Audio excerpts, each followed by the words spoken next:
Hiya, folks. Phil here, and happy Saturday to you. Sometimes I think I'm going to do books, sometimes it's going to be other things. This channel, I just haven't decided really on its main path, but I think when I read a book, though, I will review it, even if I don't like it. Maybe to save you lots of money or encourage you to go to your local lending library and get something to read. Who knows? Anyway, this is Voice of the Fire 25th anniversary edition by the one, the only Alan Moore. Do you know Alan Moore? Well, Alan Moore is ostensibly a comic book writer. He writes the storyline. He doesn't draw, doesn't color in. That's the art. That's the artist, but he does the storyboards and the dialogue and everything like that. Doesn't do it much anymore. Got to be shot down because Alan Moore's like a god to a lot of comic fans, and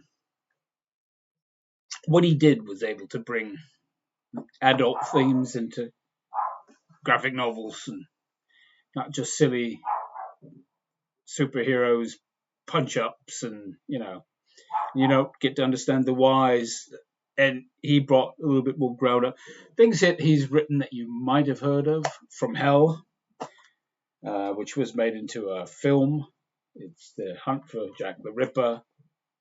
That was it was made into a film. It had starred Johnny Depp and the late great Scotsman Robbie Coltrane as his sidekick.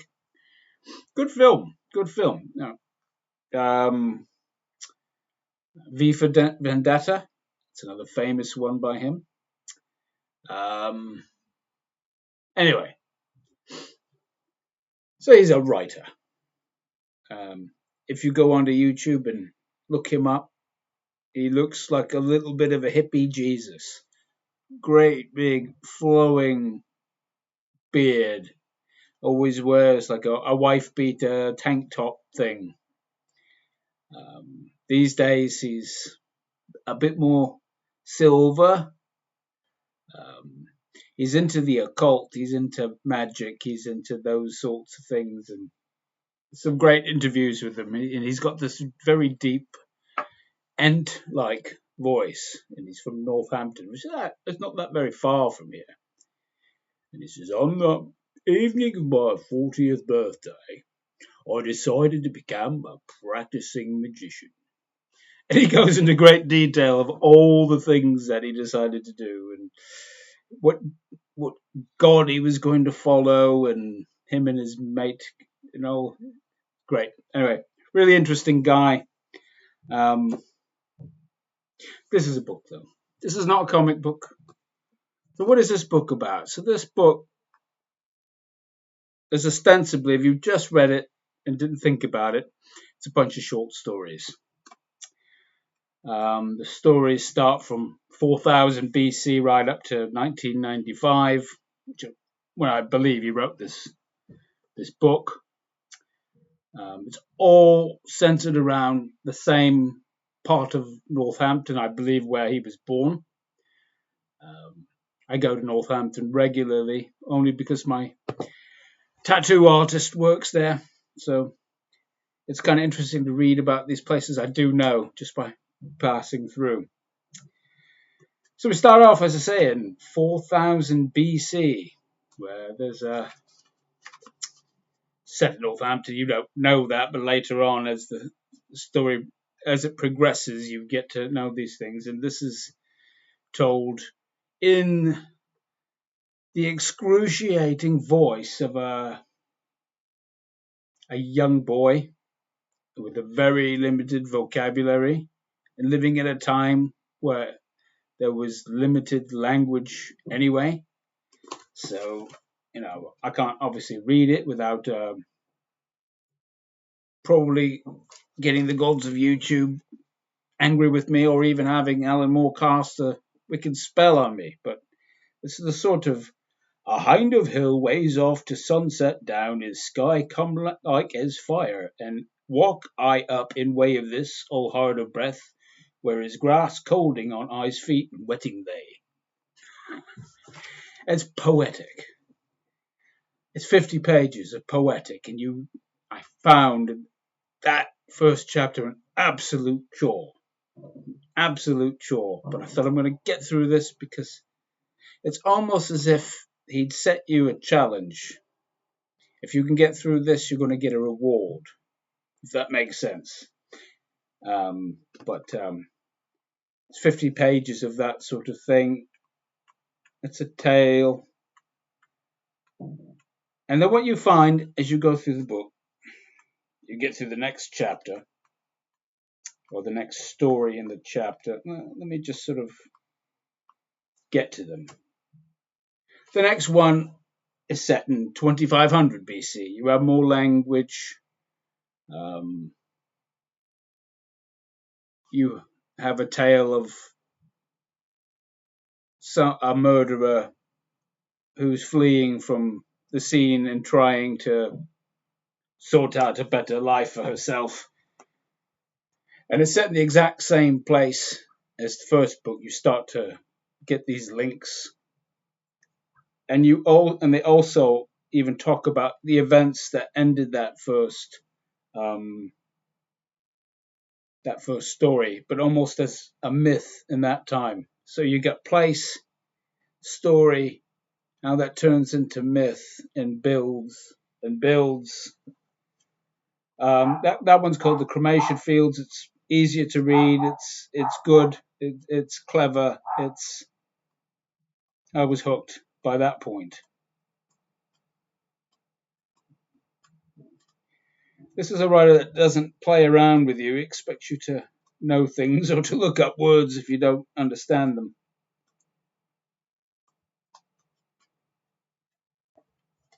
And then we get to AD 43 and you start to interact with the Romans. But again, it's in Northampton. There's a couple of tales there. Even then, some of the events of the previous thing are building up in these layers. There's Easter eggs throughout and references to this place in Northampton.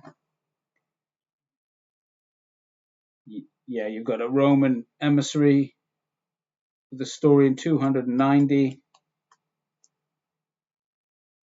You get an interesting one for me is when you start getting to limping to Jerusalem post AD 1100, where one of the men from the Crusades comes back and builds this particular round church in Northampton. And the reasoning is that, like a panopticon, if it's round, if you're inside a panopticon, you could look at everybody in the room and they can't hide. So the idea of his round church was you can't hide from God. I have been by that church, so it's kind of like sort of interesting to see, but they bring something back with them from the Crusades.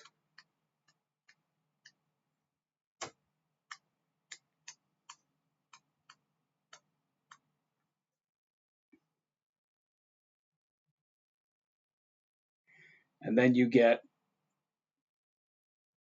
something you might have found out of Alfred Hitchcock, with the story of a man who's a judge who's traveling from one part of the country to another. He meets a couple of women he basically hopes to shag. And it doesn't quite work out that way. But again, anyway, each story builds on the next one, but they are completely different. And you could read them on their own.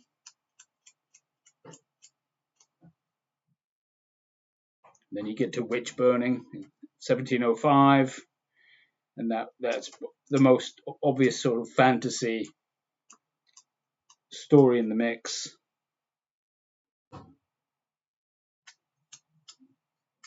And then you get up.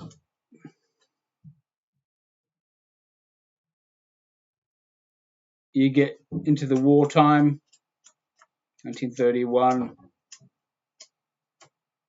And then you get to 1995. And this is basically Alan Moore writing about why he's writing about place, why he's writing about themes that tie things together and build upon myth and legend and things like that. It is cerebral. It is interesting. It is like having to dig into a hard rock, but once you've dug into it, you find that it's kind of empty in the middle, and so it's easy to get to the center of it. I don't mean empty in the middle. I don't know. I think that might be a little too abstract, but it's not. It's not easy to read. It's fun to read. I kind of marvel at the guy's intellect when I do read it. I sometimes wish he would be a little bit more reader friendly than he is. But I also kind of admire that at the same time. Say, no, you figure it out. Or you look this word up, or you Google this place. But I'm just going to tell it as it is. I'm not going to water it down. I'm not going to change it. So I kind of respect that. And he can write. His prose can be really wonderful, if a little bit. You might then you take a circuitous route to get to where you want to go. Yeah, that's about all I can say to it. I'm glad I finished it. He's written another novel called Jerusalem, which is almost 1,000 pages long. I think this is the prelude to that. So I can only imagine the depth and complexity of that book. Maybe I'll read it one day.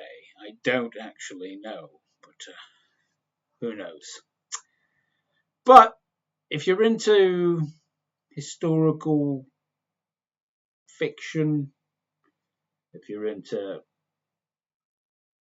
the occult, something slightly different than what you might be used to, if you're open to sort of new thoughts and ideas, and you've got the time and patience, it's a good book. I can really recommend it. If you're just expecting an Ian Fleming action novel, not for you. If you need everything spoon fed to you, not for you.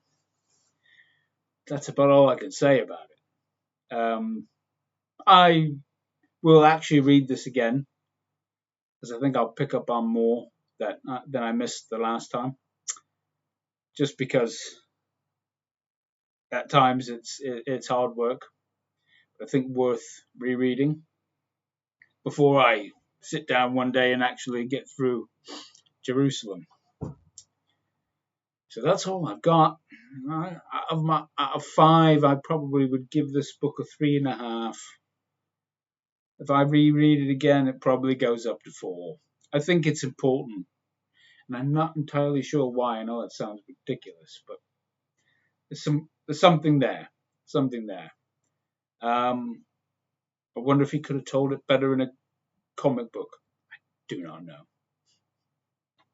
I don't know. But anyway, if you're at all interested in that, check it out. I'm off. You lot take care. Great rest of your weekend. I'll speak to you soon.